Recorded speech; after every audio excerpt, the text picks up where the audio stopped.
The first scream didn't sound like fear at first.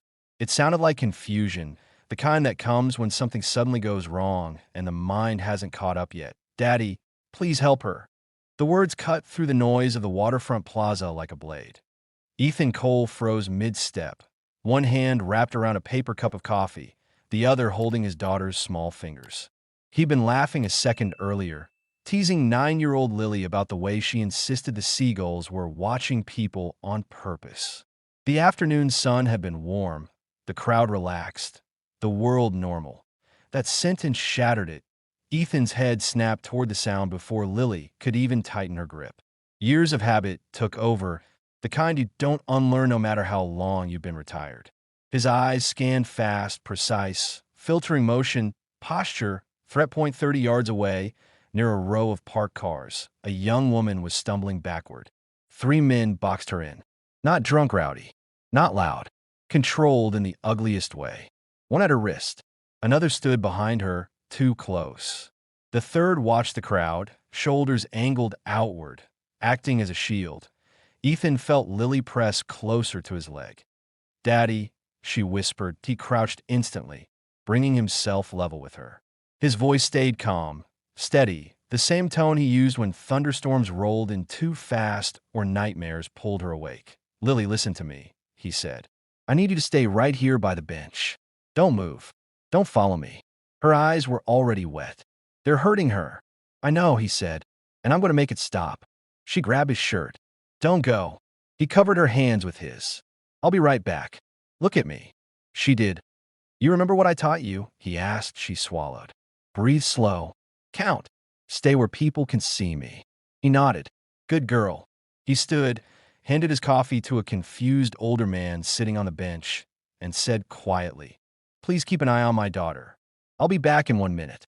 The man opened his mouth to ask something, but Ethan was already moving. He didn't run. Running made people look. He walked with purpose, shoulders relaxed, hands empty and visible. To anyone watching, he looked like a concerned father stepping in to de-escalate, which was exactly what he was doing. Up close, the woman's face came into focus. Early 20s, terrified, fighting not to cry because she knew that would make things worse. Her breathing was shallow, panicked. "Hey," Ethan said calmly, stopping a few feet away. "Is everything okay here?"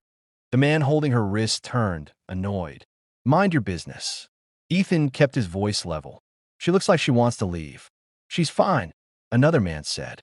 "Right, sweetheart." The woman shook her head, just once. That was enough. Ethan exhaled slowly. "Let her go." The men laughed. Not because it was funny, but because they thought they had the numbers. 3 against 1. "Old guy." Dad bod under a hoodie. "Easy. You gonna make us?" the third man said, stepping closer. Ethan's eyes flicked briefly to the man's stance. "Too wide. Weight forward." Untrained aggression. "Yes," Ethan said. The word landed heavier than it sounded. The first man shoved the woman toward the second. "Get lost." Ethan moved. It wasn't fast the way movies show it. It was efficient. His hand caught the wrist that had shoved her, turning just enough to break grip and balance at the same time. The man yelped as his shoulder folded inward, his body forced to follow. Ethan didn't throw a punch. He stepped inside, placed a knee behind the man's leg, and guided him to the pavement with controlled force. The impact knocked the air out of him, not his consciousness. The second man lunged. Ethan pivoted, caught the man's sleeve, and redirected him into the open car door behind them. Metal rang. The man collapsed with a groan, stunned. The third hesitated. That half-second cost him everything. Ethan closed the distance, grabbed the man's jacket collar, and used his own forward momentum to spin him down. The man hit the ground hard, Ethan's weight pinning him just long enough to make the point. "Stay down," Ethan said quietly.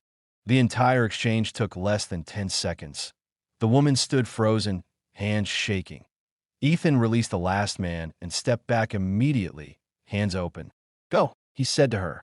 "Now." She didn't argue. She ran. People were staring now. Phones out.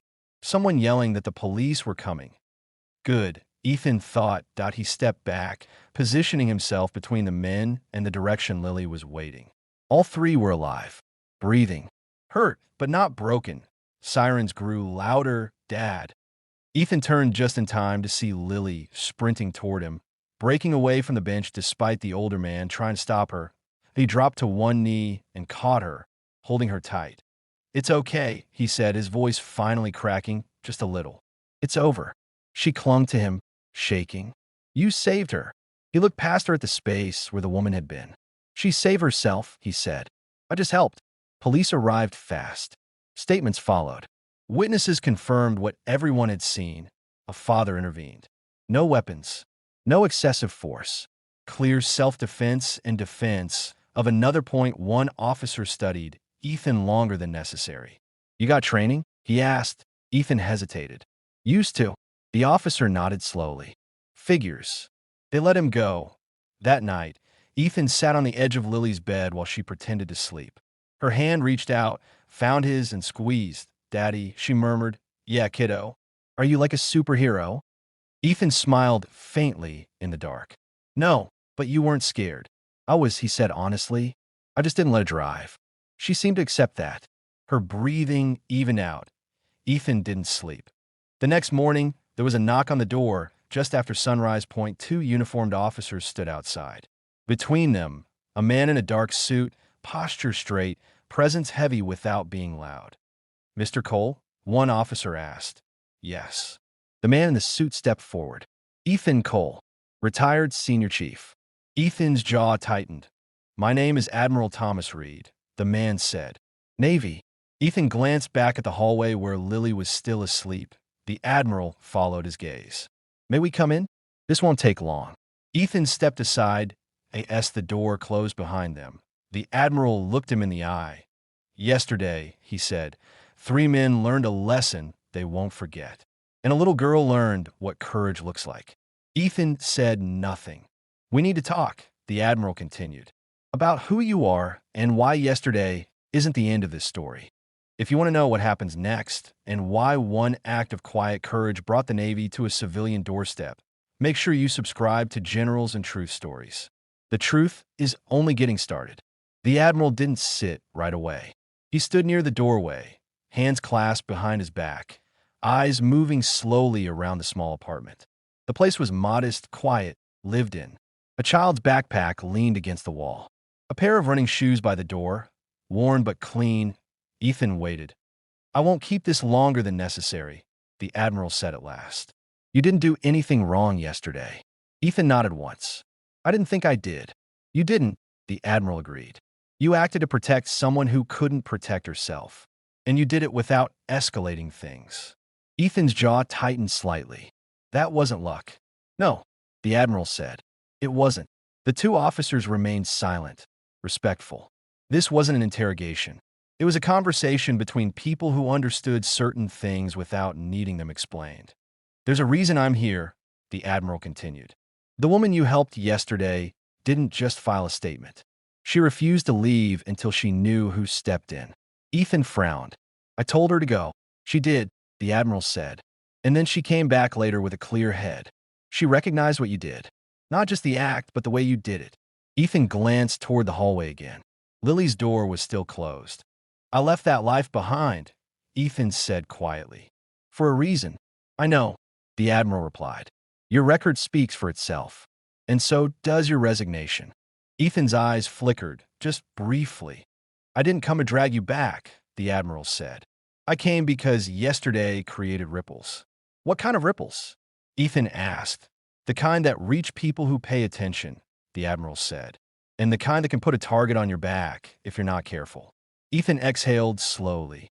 "Those men, they're being handled," the Admiral said. "Legally. No circuits." Witnesses were clear. "That's not what I meant," Ethan said. "I know," the Admiral said again. There was a knock from down the hall. A door opening. Small footsteps. Lily appeared, hair still messy from sleep, rubbing one eye. She stopped when she saw the strangers. "Daddy?" she asked. Ethan immediately softened. "Hey, kiddo. You okay?" She nodded, then looked at the Admiral. "Are you in trouble?" The Admiral smiled, just a little, and knelt so they were eye level. "No trouble," he said gently. "Your dad helped someone yesterday." She straightened a bit. "He always helps."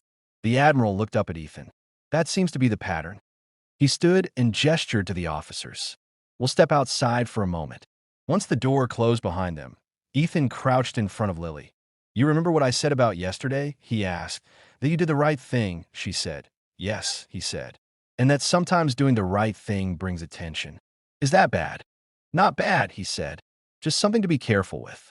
She considered that, then hugged him. I'm proud of you. Ethan closed his eyes for a second. When he stepped back outside, the Admiral was waiting alone. You raised her well, he said. I'm trying. Ethan replied. There's one more thing, the Admiral said.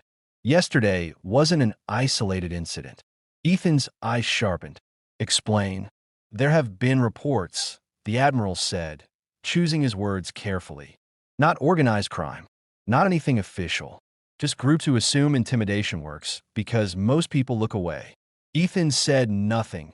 Yesterday, the Admiral continued, someone didn't look away. And now others are wondering why. You think they'll come looking? Ethan asked. I think some already have, the Admiral said, that a silence stretched between them. I'm not asking you to become anything again, the Admiral said. I'm asking you to stay aware, to stay visible, and if something feels wrong, to let people like me know. Ethan met his gaze. And if I don't? The Admiral's expression didn't change. Then you'll still do what you always do. Protect who's in front of you. He extended a card. No names, he said. Just a number, if you ever need it. Ethan took it. The Admiral nodded once, then turned and walked away. Days passed. Then weeks. Life tried to return to normal. School runs, homework, grocery stores, quiet evenings. But Ethan noticed things now. A car that lingered too long. A man who watched and then looked away too late. Nothing illegal. Nothing obvious. Just enough. One evening, as Ethan and Lily walked home from the park, Lily slowed. Daddy, she whispered. That man's following us. Ethan didn't turn. He adjusted their path slightly, testing. The footsteps behind them adjusted too. Ethan stopped.